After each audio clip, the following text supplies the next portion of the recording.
Please join me in welcoming Andrew Yang to the stage. Thank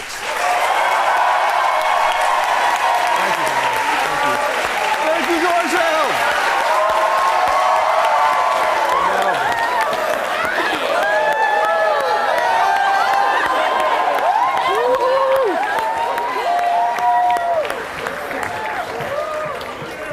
Top team. Well, you didn't body surf, but that was pretty good. How you doing, brother? Good to see you, Andrew. Good to see you. All's well? Yeah. All right, good. Thank you for joining me. I was about to say Andrew Yang does well with the students. And part of why you do well with students is because these folks here are not encumbered with all the reasons why things can't work. And you come out with bold ideas and bold statements. But you've been criticized for one of your bold statements about climate. And I want to just ask you about this. Did you mean what you said, or would you say it differently? You said we like to act as if we're 100%. Even if we were to curb our emissions dramatically, the Earth is going to get warmer. The last 4 years have been the 4 warmest years in history. Here's the part that some people didn't like. We're too late.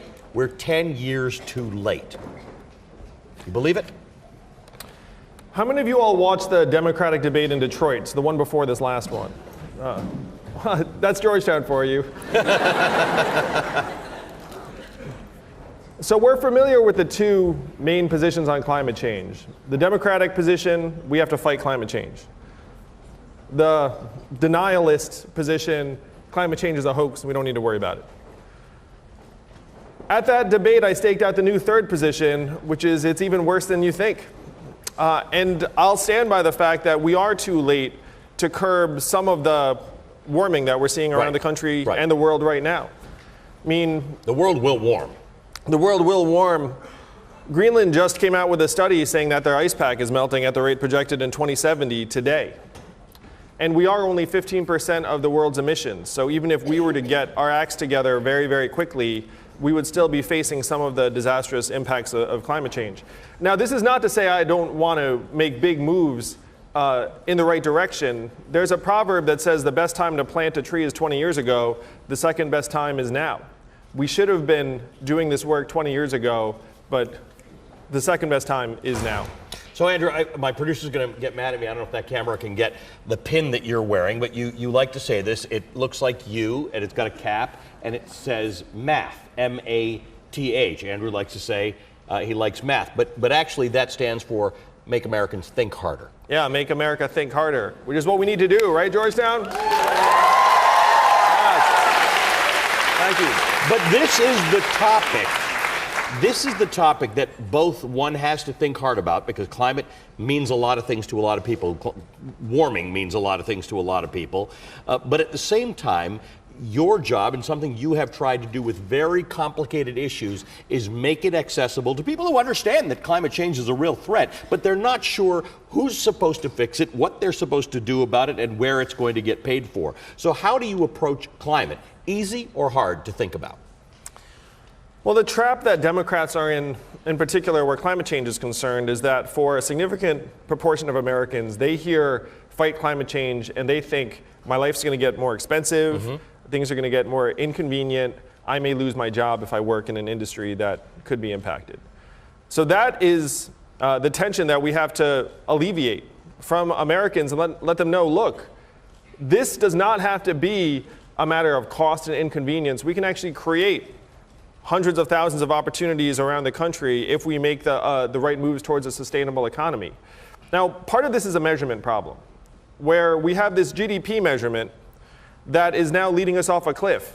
GDP is at record highs in this country, also at record highs, stress, drug overdoses, suicides, financial insecurity, and our life expectancy has been declining for the last 3 years in a row.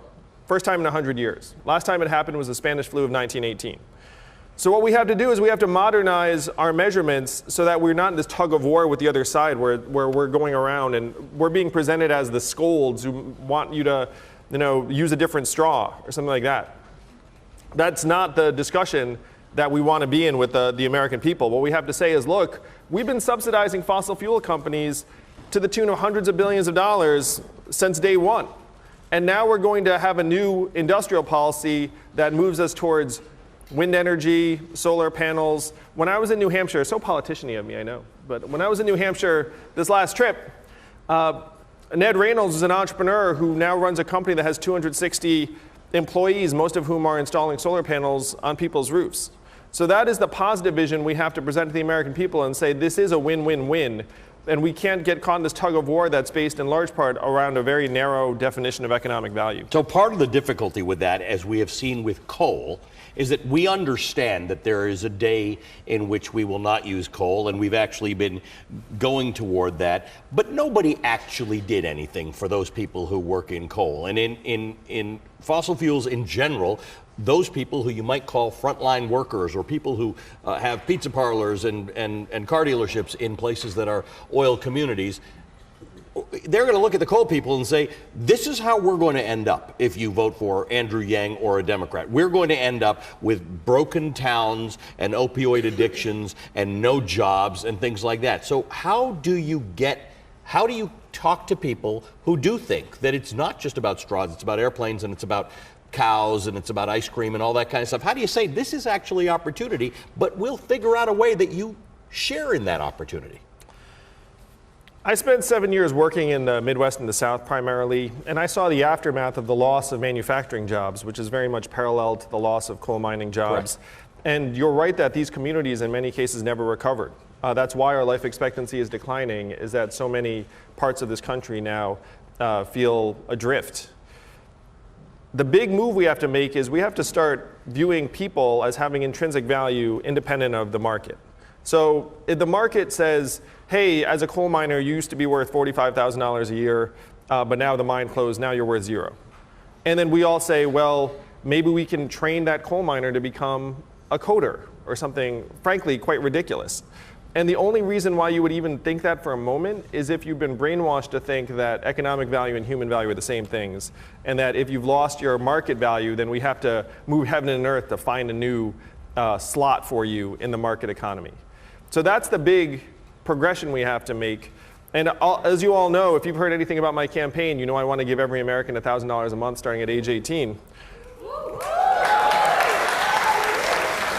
So the guy in the second row right there is very interested. Oh. And for the students here, you get it. I mean, I get it. How expensive is Georgetown nowadays? I heard 77, and that's crazy, but it sounds like that might be accurate. So let's say let's say it's 70. I mean, 70,000 a year. It's over $250,000. I'm a parent. I've got 2 kids. And so you're looking up saying, like, how the heck did college become so unaffordable? How many of you all have taken out student loans? Now, Georgetown's pretty good, too, because Georgetown, but there are people watching this at other college campuses also have massive student loan debts. And what we do is we've set up an economy that's not going to work well for you, and the institutions have just become so expensive and self-serving. So again, it's a function of seeing ourselves as inputs into the market. And then you see these colleges and say, well, you cost this much, and so I need to get a job that looks like, that has this sort of paycheck associated with it. This is the big progression, where if we get the boot off of our throats, then the people who are in these towns that might be fearing for their place in the 21st century economy, if they start seeing that we'll all be able to share the gains through a dividend of $1,000 a month for starters, but then we have to build a new human-centered economy on top of that, then that's a vision that I believe that they're willing to accept and embrace. And I'm not saying this speculatively. I've actually been around the country now for 18 months, and I've worked in these communities for 7 years. So Americans are smart. Like, they see what's going on around us, and then if you pitch them on a vision that includes them, they'll actually listen. What does climate change mean to you? What do you think is going to happen in this world in 2050 or beyond if we stay on the road that we're on right now? Well, we can see the effects already. We're seeing coastal flooding in parts of the country and non-coastal flooding in the Midwest, in Iowa and Nebraska. We're seeing more and more powerful storms that are being driven by warmer oceans. We're seeing 4 to 8% of the Atlantic Ocean's biomass disappear every year, which is eventually going to be an epic disaster for us all. When I was in New Hampshire last month, there was a multi-million-dollar shrimping business that went to zero. And you can imagine the effect that's having on communities. So the effects are real, they're already happening. And if you can imagine all of those turned up dramatically, that is what our world will look like if we don't take dramatic action. You have said that you like the Green New Deal. You got some problems with the timeline. You think it's too aggressive. Now, you painted a picture of a world that could be very dangerous, even if we do things. The world is still going to warm. So talk to me about what your issue is with the timelines of the Green New Deal. I love the Green New Deal. I think they did us all a tremendous service by presenting a real vision for where we have to go.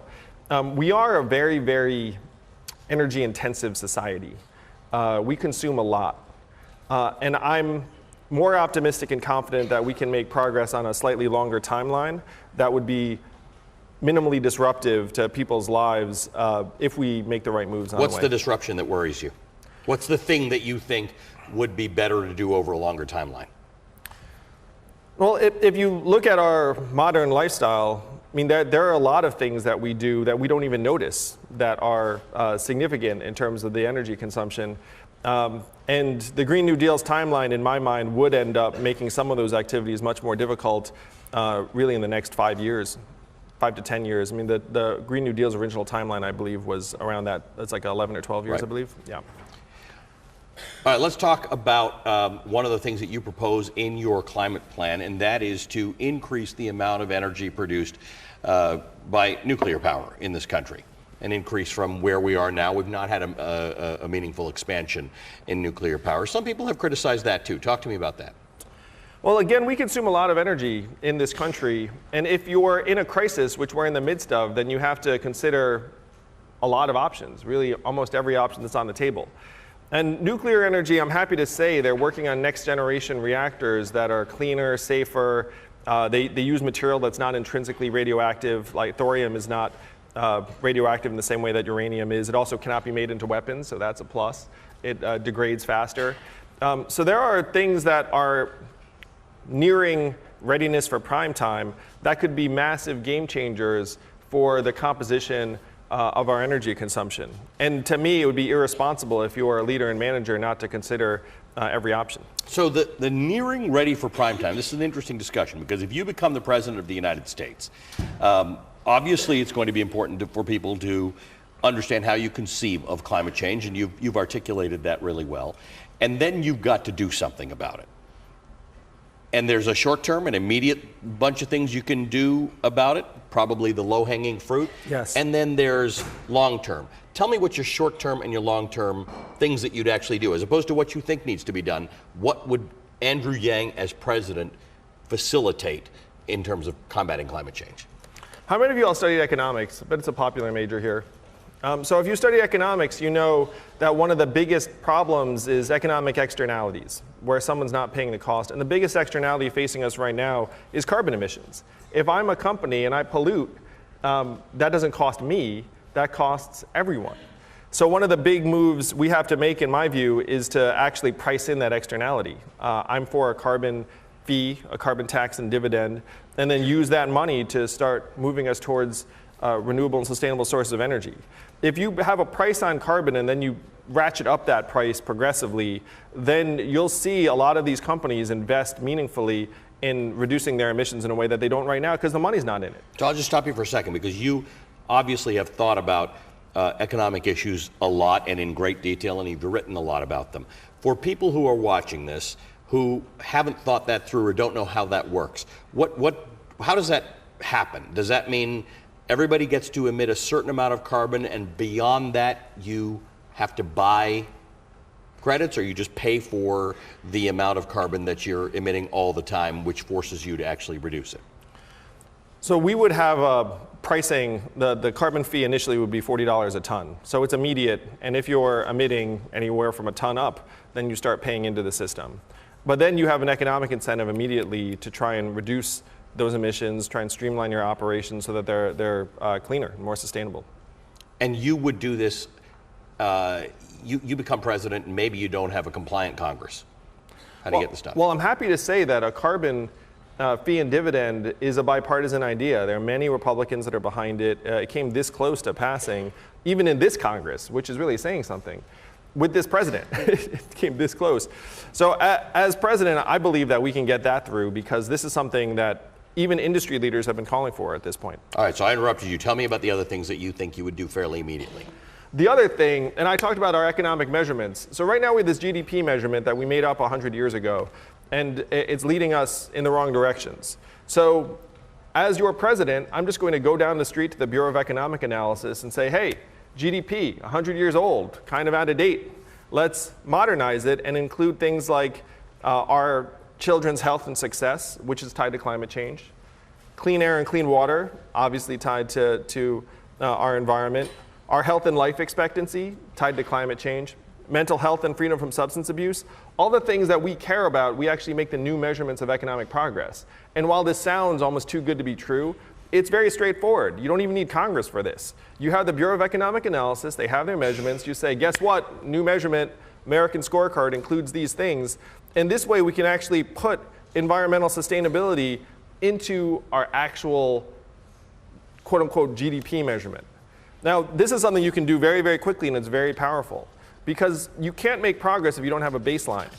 And right now, we have 3 measurements for our economic progress if you turn on CNBC and the rest of it. It's GDP, which again is going the opposite direction of life expectancy, so which do you listen to? Stock market prices, which correspond to the fortunes of the top 20% of Americans, and headline unemployment rate, which is grossly misleading because it does not include people that are dropping out of the workforce, or people who are discouraged, or underemployed, or doing gig work. And so these 3 numbers are giving us a falsely positive impression of how we're doing. If you dig a little bit deeper, you start finding all of the problems. And so as president, I would update our measurements. And this would have a huge effect on us being able to make progress on climate change. Because you'd suddenly see something different. Right now, you have the president coming out and touting unemployment numbers, yep. Stock market performance, and GDP. So if a Martian showed up and said, oh, these are your measurements, you're doing very, very well. You're saying change how we look at how we are doing as a society and an economy, and suddenly we'll get a different reading and we'll say, we're in trouble? Yeah, exactly. Where right now, if you were to have pipes that are poisoning kids, that actually shows up positively in GDP, because then you have to spend money on demolishing the pipes and making new ones. Hurricanes show up positively in GDP. Hurricane shows up positively in GDP. Because you're rebuilding everything. Now, so think about how messed up that is. You're just like, oh, GDP went up. Well, why? Because we had to rebuild the town? I mean, that doesn't make any sense. You should actually have measurements that have hurricanes as very, very bad, have poisoning kids as extraordinarily disastrous, to the point where then it actually pays for you to make sure you have clean water. I mean, what's more expensive? New pipes or poisoning our kids? Right. We don't measure poisoning our kids. But we don't measure poisoning our kids. Yeah. That's right. That is the problem. Carbon capture. David Wallace Wells, who's written extensively about this, has said that if you were to figure out how to, not figure out, but if you were to build the factories that you needed, the machinery to capture carbon, you need to build a facility I may be making this up, but it's something like every hour for the next 78 years or something like this. This is really big. You've talked about carbon sequestration. You've talked about carbon capture. You've talked about something called cloud seeding. You've talked about putting mirrors in the sky. On one hand, that is big, bold thinking that I'm sure a lot of students will appreciate. On the other hand, Brian Kahn of Gizmodo has said it's a cavalier approach to a monster of a problem with tricky solutions and trade-offs, and there are questions about equity left largely unanswered that could pose a huge risk to society. About your big, bold thinking. Now, this is an issue with being Andrew Yang, because you've got big issues, right? You've got big top. I don't mean you have big issues. No. He doesn't have big issues. You tackle big issues in complicated ways. How do you answer the question that, look, we really got these problems to solve. You're talking about untested, risky theories. We're burning the earth. Well, the simplest way to increase the level of carbon we capture is to plant more trees. And I think most everyone can get on board with that. So I would want to reforest vast tracts of land, including tracts of land that are not here in the United States. You can go to another country and say, hey, guess what? We'd love for you to plant some trees. We'll pay for it. We'll pay you to maintain the giant new forest over time. That's something very concrete, in large part because carbon capture is an energy intensive process on its own, in its own way. And so that it's more plausible to plant lots and lots of new trees than to create a new carbon capture facility every hour, as is being suggested. I suggest this planting trees that I think people get attracted to the whiz-bang stuff that might be on like my laundry list, but I'm a practical man. It's a lot easier to plant trees than to get mirrors into the sky. About issues with equity, I mean, we're in like the most inequitable society in the history of the world right now, you know? And we're in the midst of the biggest geoengineering project in the history of the world right now. It's just the most haphazard, arbitrary, disastrous version of geoengineering, which is climate change. And so if you're in this sort of crisis, to me, the equity issues, and this is it's all tied together. It's all tied together. How many of you would agree with this statement? Americans have gotten less reasonable, less rational, less optimistic, and more subject to bad ideas in the last 20 years. So majority of hands are up.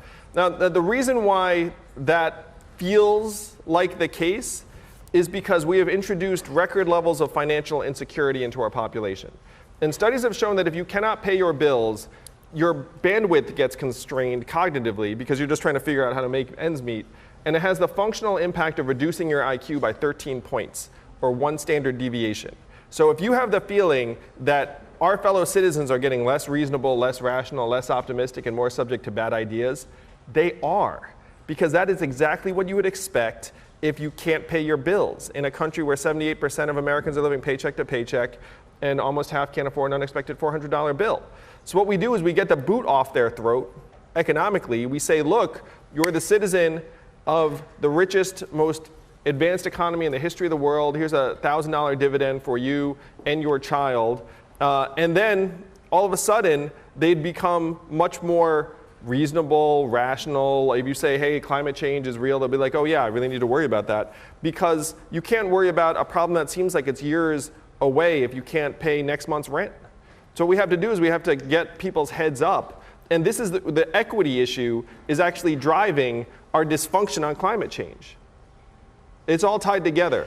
So when you talk about the inequities of some of my climate change suggestions, I'm actually on the opposite extreme, where I want to address the real pervasive inequities in our society right now that are holding us back. So that's interesting. You're saying it's a cause and effect situation. If we know what percentage of Americans don't have $400 in case there was a disaster. We saw this with 47%. We saw this with the government shutdown, right? Government workers who you're not supposed to think of as impoverished and in difficult times were not able to meet their bills in a 1-month government shutdown. So you're saying that if people can get just a little distant from their immediate financial struggle, then climate change stops, or their contribution to solving climate change stops being an abstraction to them. It becomes real and something that they can participate in. Yes, and their future becomes clearer to them. Because instead of thinking about next week or next month, they're actually thinking about 5-10 years from now, and that their child's future becomes assured, and thus something they have to be more concerned about. So I'm curious, because you have built so much of your campaign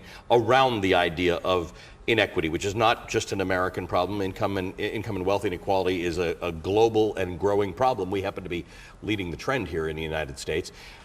Where does climate change as a critical matter fit for you in this? In other words, if you have a bunch of buckets of things that Andrew Yang thinks are really, really important, needs to be solved, is climate change at the top of that list? Climate change is at the top of that list. It's the clearest existential threat to our way of life and our entire species. So you'd have to have it as threat 1A. To me, the reason why I'm known more for being concerned about automation of jobs, artificial intelligence, technology, is that I do think that they're very, very much tied together. To me, 1A is climate change, and then 1B is economic inequities that are turning us against each other, that are about to accelerate and take off. That we're not going to be a country that can counteract climate change if we're rioting because robot trucks took our jobs. I mean, like, we have to address the problems that will actually help energize solutions for climate change and other massive problems. And right now we're polarized, we're divided, we have this dysfunctional government up the way, in large part because this country has gotten hived off into different types of economic enclaves. I was staggered by the experience of just flying between St. Louis and San Francisco, or Michigan and Manhattan, you feel like you're traversing dimensions or decades and ways of life instead of just a couple of time zones. And as long as that remains true, it's going to be very, very hard to build consensus around the biggest problems we're facing.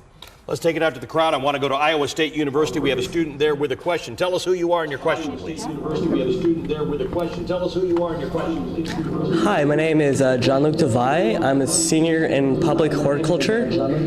And so my main question is, as the planet has gotten warmer, we are now entering into a new stage in a new world, and I'm wondering how you would implement both better and both advocate for advancing and surviving into this new wild world that we're not quite used to yet. Oh, is that live? Can I say hello to you? Can you see me? Yes, I can actually see you. That's okay. Oh, that's funny. I'm coming your way. It's a good Saturday. thing that was live. Oh, good thing. I've definitely talked to recordings. It's happened. That is the question, is how are we going to prepare our planet, our society, to actually work for you all and for young people? And right now, we have set you all up with a total disaster that you're inheriting, and then sometimes we blamed you for it. We've said it's somehow your fault, which makes no sense in my mind.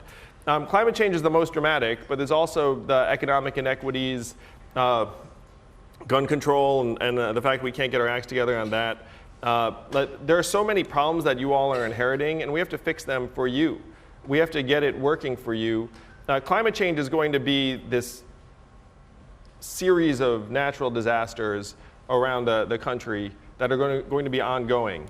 And we know who suffers most in natural disasters. It's people with lower levels of resources, who tend to be black people and people of color, people that don't have robust shelters to go to, or even cars to get into to drive away.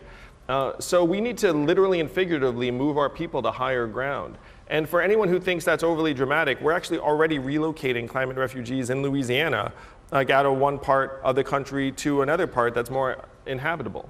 So my plan, I have a 5-point plan to address climate change that includes tens of billions of dollars to help make communities more resilient, but also to help citizens actually relocate if that's something that they're open to doing. Right, and are you talking about, look, millions and millions of people? I think about 120 million people in this country live in flood-prone areas in terms of coastal areas. We're not talking about the Midwest flooding. What mechanisms exist to disincentivize people from living there, from continuing to develop in places that are going to be flood-prone? Is that just going to be the market, or are you going to do something active to say, guys, we need to live in different places, or we need to live in different kinds of homes? Well, there is at least one home that the government has paid to rebuild 36 times, which to me strikes me as like a poor use of resources. You could literally build a much nicer house just about anywhere else in the country for the same amount of resources. So we have to try and steer the market towards more long-term environments and solutions. I'm not someone who would ever try and pull the rug out from an American homeowner, but we have to put the right incentives in place. I'm much more about putting positive incentives in place than the negative. So you would want to work with the insurance companies to say, look, if you're in this flood-prone area and right now you're sticking it to homeowners at that level, maybe there's something else we can do. So you've got a small disagreement with the Green New Deal in terms of schedule. It's not that big a deal. Most Democratic candidates share the view that it's somewhere between now and 2050, things that we're doing are going to have to be completely done, if not well on the way. We have an administrator of the EPA who does not share your view. The current administrator of the EPA says this is not urgent, it's 50 to 75 years away. So this is the government of the United States of America, Andrew Yang. Oh my gosh, don't remind us. This is an issue. I mean, we have people who are in governmental positions in this country, many of whom have been influenced by work in the fossil fuel lobby, who are peddling a myth that this is not a today thing. I think everybody here and everybody in one of those colleges that we have cameras in that are connected to this forum understand. Put up your hand. This is a today thing? Yeah, it's a today thing. It's a today thing. It's a yesterday thing. It's a 10, 20 year ago thing. That's a That's a big. What do you do when you get in? Does this become is this an empowered EPA or an empowered Department of Energy or an all-of-government solution or a climate czar? What's the thing that it looks like to you to make sure that everybody understands that this is an emergency? Well, first you'd appoint a head of an EPA that believes in the EPA, believes in climate change. I mean, that's day one. Have a Secretary of Energy that has the same vision that I have, that our new leadership will have about where we need to go. I think a climate change czar is a good idea. Maybe Jay Inslee, I'm sure he'd love that role. But the fact that our current government is so out to lunch on this is just a sign of institutional decay and deterioration. And that's, I mean, the institutions have been decaying for a while. That's how Donald Trump got into office. And the fact that now we have leaders of our government signaling something that the rest of the civilized world knows is false, as painful as it is, it's not that surprising. Let's go to a question up there on the balcony. Hello. Hi, how are you? Are you live? I'm kidding. That's an avatar, Andrew. My name is Julianne. I am in the college here. I'm a junior. And my question was about human rights because I'm skipping my human rights class to be here. My question is, some people argue that the environmental crisis won't be solved with just America because we don't account for all of the world's emissions. In my opinion, I think that climate change can start by being solved with us because we're a world leader and people will follow in our lead. But what do you think is the degree that framing environmental rights as human rights instead of perhaps like just an economic incentive is a good strategy to unify the global community? It's a great question, and you're entitled to a note from either of us to your human rights professor. She learned more about human rights in this auditorium. I'm kidding. It's a great question. It is a great question, and one way we address that and make it a human right is have a constitutional amendment to safeguard our environment, which is what I'm proposing. So if you can imagine that being a new part of our Constitution, then that would be a very powerful signal to other countries around the world that this needs to be something that we're all working on together. Now, if the rest of the world is 85% of the world's emissions, which they are, right now China is selling or even giving coal-burning power plants to Africa and other developing countries and saying, hey, great news. And so if you want that still developing country to not use that plant and use solar panels and wind turbines, you have to make it, frankly, cost competitive for them. This isn't a moral leadership thing. This is an economics thing. Because if you're a developing community in Africa and you just want to get the energy as inexpensively as possible. So we have to lead through our own constitution and our morals, but we also have to go to that country and say, look, don't burn the coal. We've got these awesome solar panels. We'll make this a no-brainer for you. And that's going to be a massive investment on our part. But that is the investment we 100% should make as the United States. And just to be clear, what you are proposing from a constitutional amendment perspective is a green amendment that would require states to commit to protect, preserve, and improve the environment. So you are prepared to embody this in the Constitution of the United States as a right. Yes, because what are we doing for our children and our young people if we're leaving them a shambles of a planet and a climate? So to me, that should be embedded in the Constitution, and that's the message we should send. Mo? Great. So as you know, we received emails from students of all over the country. One of them, John Michael Murray, who's getting his master's in environmental management at Yale, writes, Mr. Yang, unlike some of the other frontrunners, you have been supportive of the expansion of nuclear power. Why do you think nuclear should be a part of the future energy mix, and why do you think the other frontrunners are making a mistake in counting it out? You know, I spoke about this a little bit earlier, that there are next generation nuclear reactors built around thorium instead of uranium that have a world of potential to produce sustainable energy. I do not know why other candidates are shying away from nuclear. I mean, other countries have been using nuclear power successfully for a number of years to reduce their emissions. So you'll have to talk to the other candidates. Maybe they're just not as forward-thinking as this one. No, I'm kidding. But to me, it's the responsibility of a leader and manager to consider every every available alternative, and nuclear is one of the more viable ones if we can alleviate some of the problems.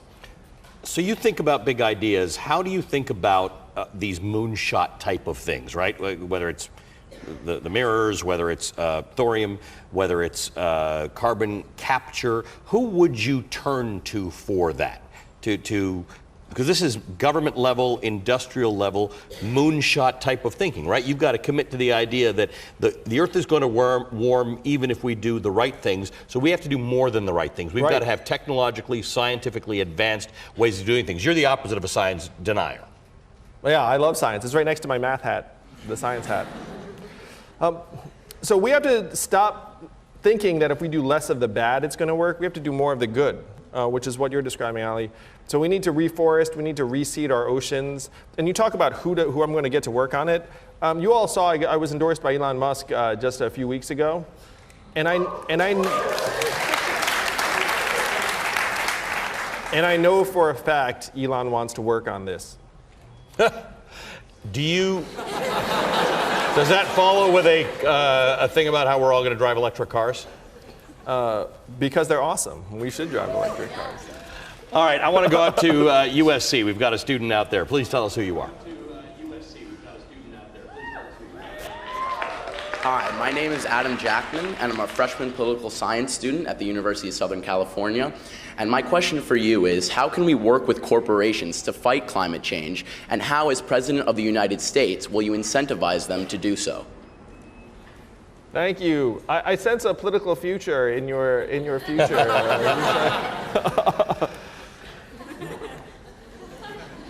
Companies can be trusted to do the right thing for their bottom line. That is the only thing they can be trusted for, truly. They have really a singular incentive. And so the way to get them engaged on climate change is to tie their profitability to their sustainability. And again, that sounds very difficult, but a lot of my campaign is built around updating our economic measurements. And one of the elements of my plan is for large companies to actually have to measure their emissions and then not just pay a carbon tax, but also take into account their impact on people aside from their shareholders. So we have to get over this fact that somehow companies are going to do the right thing because they're nice guys or gals. That's just not the way our system works. Our system is designed to optimize for one variable, and that's profitability and stock market price growth. So if you're going to want them to move in the right direction on climate, you have to hit them where it hurts, which is in their wallet, their bank account. So if you're talking about, go ahead, you can applaud. And I don't want to make that seem negative too. It's like we can give them where they love it in their bank accounts if they do a good job. But if I'm a that phrase has never been used before in human history and will never be used again. If I'm an oil company executive listening to you, I'm hearing two things. You're going to put a tax on carbon. I'm hearing three things. You're going to put a tax on carbon. You're going to end all the subsidies that I get, and now you're going to tie my business to damage it may do. You're going to measure the damage it may do to non-shareholders, i.e. the earth or people who get asthma or whatever the case is. So that, at that point, my business model doesn't work. Not drilling for oil and not fracking for gas. It doesn't work. I think your business model works just fine based upon your current multi-billion-dollar profitability.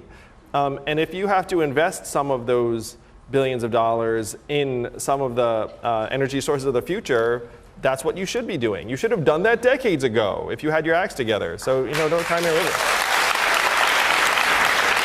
So do you see past 2050, what role will fossil fuels have? Will there be gas stations? Will there be airplanes running with fuel? Will there be cars with internal combustion engines? Will there be some version of that, just smaller, or none? Oh, this is a challenge that companies in every industry face at various points. I mean, you can see companies that are investing in products that they know are going to displace them. So will these companies manage to evolve with the times? I hope so. I do. And they're among the best situated to make some of the investments that we need for the future.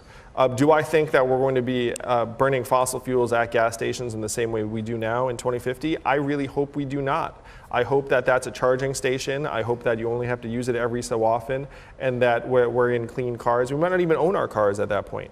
I mean, these business models are going to change a lot. And as a country, we cannot get stuck saying that, well, this is the way it is now, so we have to stick with it. We have to get with the program and move towards the future. Right over here, sir.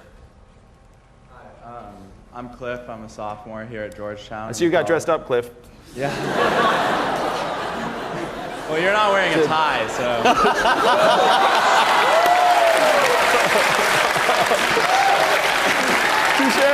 Oh, snap. Cliff gets as long as he wants. I'm studying philosophy and government, and my question is a little bit tied to the last one, actually.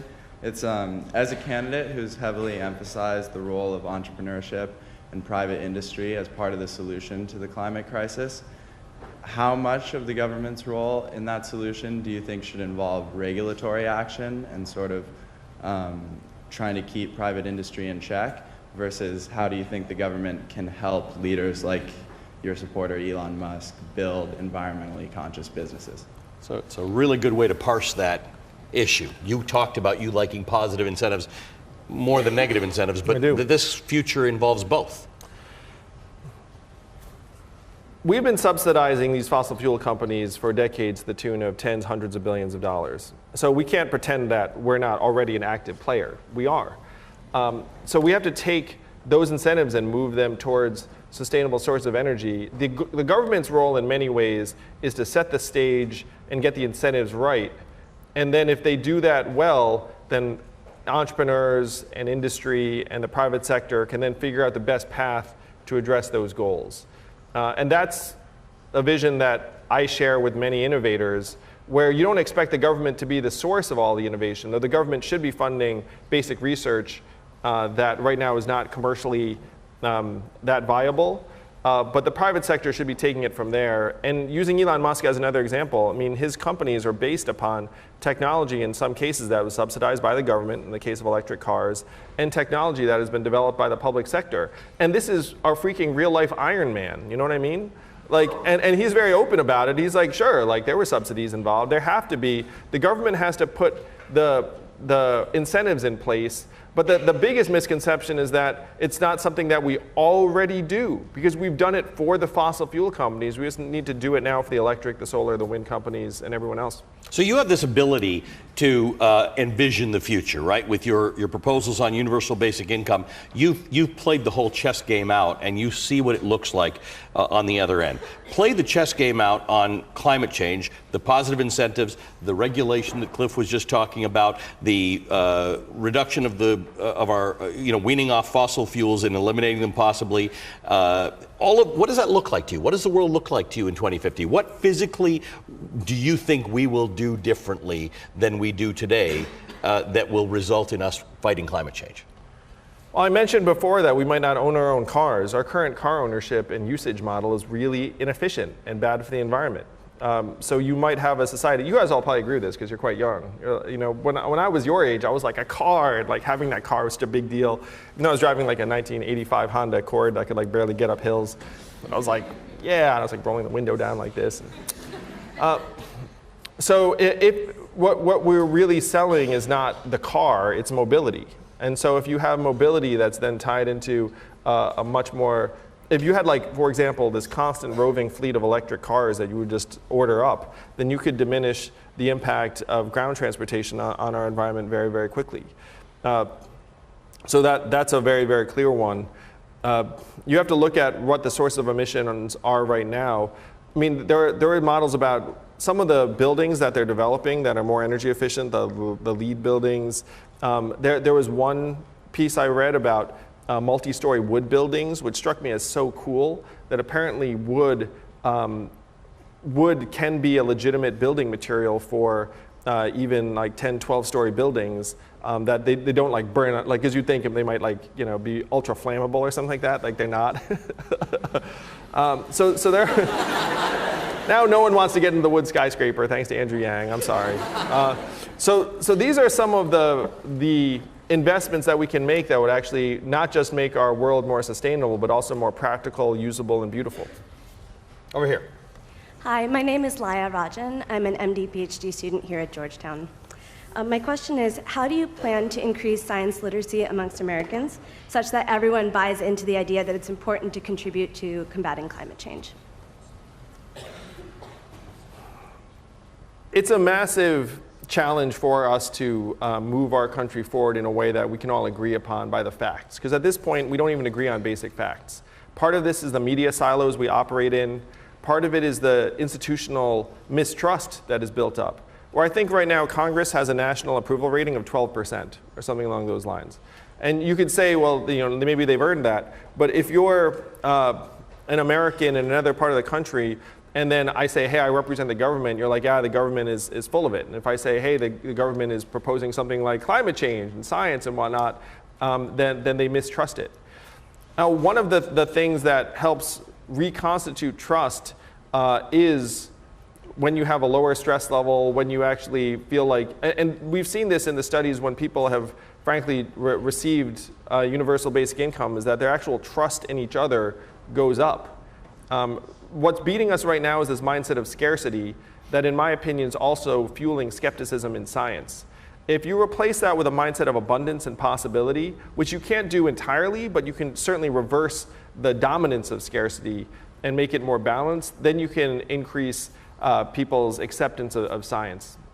So this is key to something we were discussing earlier. The scarcity feeds the idea that fighting climate change is a sacrifice and a cost on a personal and a business level, a cost to your prosperity. Abundance feeds a very different way of looking at it. It becomes possibly opportunity for you, possibly job growth, possibly prosperity, and some sense of contribution to solving a problem that is facing us all. That's exactly right, Ali. He summed it up. We need to instill a mindset of abundance in this country in order to solve the big problems. And right now, it's slipping away. Scarcity is winning in this country by the numbers. If you were born in the 1990s, you have a 50-50 chance of doing better than your parents. In the 1940s, that was a 93% chance. So you can see the trend. It's heading in the wrong direction. And that's why people feel the way they do. Sir. Good morning. My name is Mateo Caulfield. I'm studying government in the college at Georgetown University. My question is, if extensive regulations were put in place to prevent climate change, there would inevitably be a resulting increase in unemployment. How would your policy proposals aid the transition from a fossil fuel economy to one that is powered by renewable energy without losing jobs? So this is the transition, and again, we're subsidizing the fossil fuel companies to tens of billions. So if you put tens of billions into renewable energy companies, you could create the jobs very, very quickly, like Ned Reynolds' company in New Hampshire that employs hundreds of solar panel installers. The problem is that the jobs will probably be in different places for different people than the fossil fuel jobs, and the government is not great at doing like a one-to-one. And so you would need to have at least some of the money set aside for meaningful transitions and grants for affected and displaced workers. One of the stats that I find most troubling right now is that Americans are moving across state lines at multi-decade lows. And so instead of moving for a new opportunity in, let's say, like a green energy economy, people are staying where they are, and then their way of life is deteriorating and not improving. So we need to help people move. We need to say, look, if you're going to lose your fracking job, then we need to be able to get you from where that job is to where a green job is and not just count on you to do it yourself. You've put a lot of thought into this idea because of your work on universal basic income and AI and robotics, what we call the fourth industrial revolution, and the fears that we have visceral fears about job displacement because of the last industrial revolution. And you've sort of thought about this idea of changing our economy around climate is not dissimilar to the fact that our economy and these jobs are going to change anyway. Yes. They're very much, again, tied together. But we are in the midst of the greatest economic transformation in the history of our country. It's what got Donald Trump into office. We automated away 4 million manufacturing jobs in Michigan, Ohio, Pennsylvania, Wisconsin, and Iowa, all the swing states he needed to win. And now we're doing the same things to retail jobs and call center jobs and truck driving jobs. So that's why the scarcity is so powerful. That's why people are afraid for their jobs, is because they sense that we have machines and technology that can do many of those jobs more inexpensively. Hi, I'm Madison Dyer. I'm a sophomore at Georgetown studying healthcare management. And my question was, realistically, the only way to curb expansion and reduce the environmental impact of the cattle industry is to reduce demand. What policy adjustments would you make to reduce this demand? I'm glad you asked that, because we wanted to talk about food and the rate at which agriculture, not everybody thinks about this, is a major contributor to CO2. Now, cattle is very energy consuming and energy expensive. And if you project forward on what we would need to do to reduce emissions, you would want to modify Americans' diets over time. Now, some of that is happening naturally through education. I do think it's difficult to regulate diets. So what you would want to do, again, is you'd want those cattle producers to have to internalize the cost of emissions. Because if your cattle ends up polluting a lot, which they do just naturally, we don't hate them for it. I mean, they're just big animals. Don't hate the cattle, hate them, whatever. So then what that would naturally do, and some people are going to hate this, but it would probably make those products more expensive.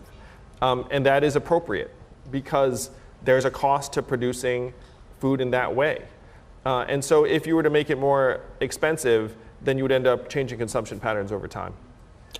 Which does speak to your whole issue, though, of how do you mitigate for that for the people who are least able to affect it. So when you talk about people who live in coastal areas, people who live in places that flood, people who can't afford their groceries, it's many of the same communities around the country. So if we're talking about making food expensive and housing expensive and insurance expensive, how do you offset that?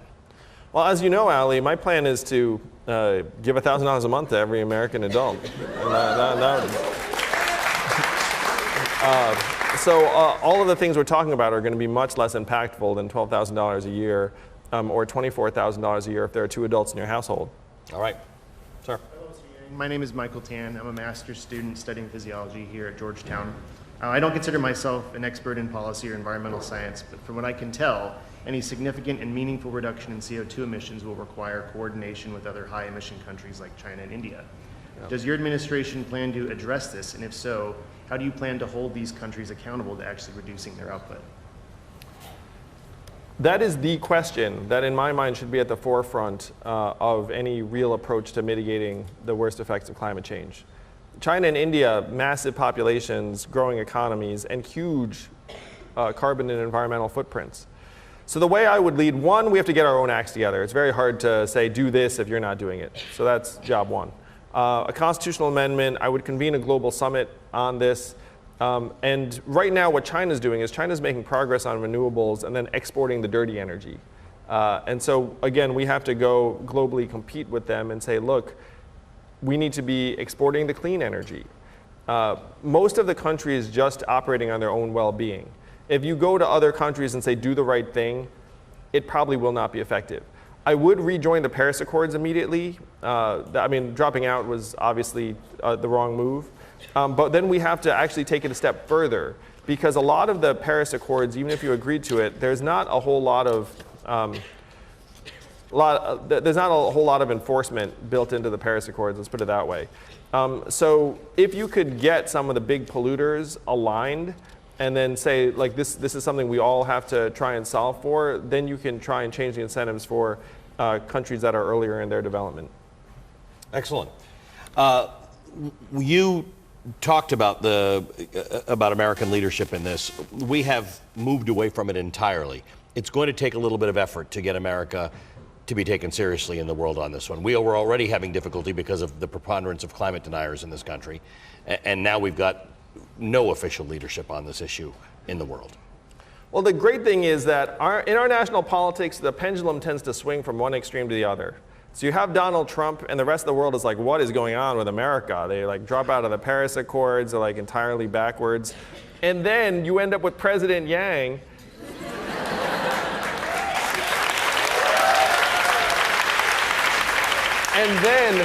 the rest of the world will be like, wow, America got its act together very, very quickly.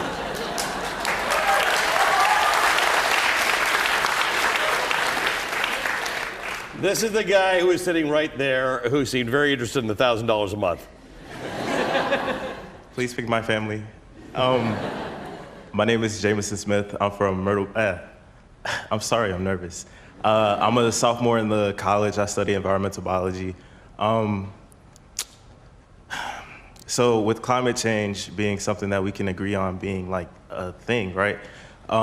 It makes hurricanes, for example, worse, like more damaging. It's not necessarily more hurricanes, but the impact is like larger. I'm from Myrtle Beach, South Carolina, so like I see these effects firsthand. And like people are losing homes, like their whole livelihoods, like people are like dying and being displaced. And I understand what you're saying with like, yeah, like money's a thing, but like money can't buy hope. So outside of money, how else do you plan to help these people that do live in coastal areas? It's the question.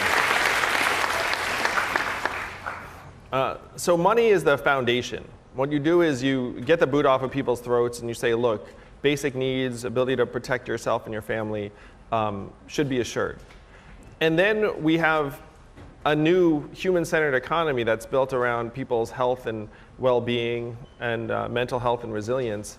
And that would naturally end up supercharging the resources that are being directed that right now we're not even measuring the impact of. And so that's the vision. The other thing is if you're in a truly coastal flood-prone area, then I have a multi-tens of billions of dollar fund to both protect your community and help make it more resilient, and also provide resources for you to relocate if that's what you want. Most Americans do not want to move, and we should not be pitching to people, it's like, hey, you got to move. Like that's not a winner. But if someone is open to it, then we should have the incentives there for them to do so. All right, you've got in your plan, you've got $40 billion allocated for relocation funds for coastal populations, $30 billion for flood protection like seawalls. So that'll go some distance. I've been in Myrtle Beach the last 2 years when hurricanes have hit. And that's, you know, when we always talk about why people don't leave these places, well, some people can't afford to leave these places and go fill up 2 extra tanks of gas, go stay in a motel for a week if they don't have family around. So that's a real valuable question. In the media, we get very caught up with why didn't you just leave? Well, some people, it's not a reality for them. Sir. Hi, my name is Stephen Zhu, and I am a graduate student at GW. George Washington University. I have a quick question. So we know that you love electric vehicles and you think it's awesome. If you are the president of the United States, will you lead by example and order an electric presidential vehicle? Whoa! Wow! Yes, I will, and I'll go even better. The entire White House motor pool will be electric. All right. And your faith is in the fact that electricity still has to be generated as a power source. You just believe that whether it's through your emphasis on nuclear, the lowering in the cost of solar and wind and hydroelectric, that we will be able to produce enough base electrical power to be powering all our cars, because we are the biggest consumers of gasoline for transportation in the world, right? We're 5% of the world's population, and we're a quarter of the world's oil consumption just for driving around. Just for driving around. Yeah, I am confident. I mean, we have a chief, very obvious source of energy in the sun, and it produces plenty of energy that we could convert to electricity. The problem is more in the storage than the actual source. But our storage is getting better and better all the time, so I am confident, yes. All right. Andrew, this has been a great discussion. I appreciate that. Thank you, Ali. Thank you to all of you. Thank you, Georgetown! Thank you! I'm coming down!